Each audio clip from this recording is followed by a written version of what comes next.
Виктор Вячеславович, скажите, пожалуйста, вот в связи с теми публикациями, которые появились по поводу механизма смены власти в Казахстане, какой конкретно сценарий вы можете нам описать? Как это может в реальности происходить? Алексей, я думаю, сценарий уже прописан давно нашим руководителем Казахстана Нурсултаном Назарбаевым. И я думаю, что он будет проходить строго по его личному указанию, поскольку на должность, исполняющая обязанности президента, в случае ухода президента Назарбаева с должности, будет назначено его лицо, которое будет претворять его политику в жизнь. В соответствии с основным законом Республики Казахстан, Конституции, значит, там четко все расписано, прописано по каждой позиции. Первым в табеле о рангах стоит председатель Сената Республики Казахстан, Кайрат Мами сегодня занимает эту должность. Вторым идет председатель Мажилиса, господин Нигматуллин Нурлан. Третьим идет премьер-министр господин Ахметов.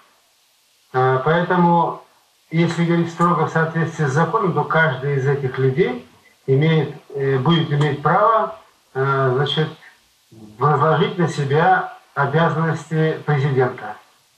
Но я вполне уверен, что Кайрат Мами и Нигматуллин Нурлан и Ахметов, премьер-министр Казахстана, в момент, когда понадобится утвердить исполняющие обязанности президента Казахстана, они просто сами по собственной инициативе откажутся, и каждый найдет веские доводы. Почему они будут искать веские доводы? Потому что в дальнейшем будет работать очень четкая программа «Разделяй и властвуй».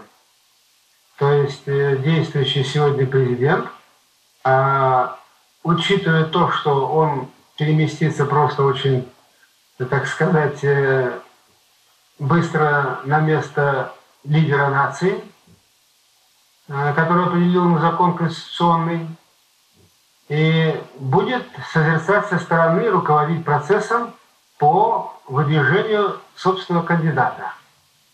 И если вдруг тот же Кайрат Мами, у него появятся такие, я бы сказал, вполне положительные амбиции, что он захочет стать президентом Республики Казахстан, к нему будут применяться соответствующие, так сказать, меры воздействия. Если вдруг он отойдет от того сценария, который сегодня практически уже прописан.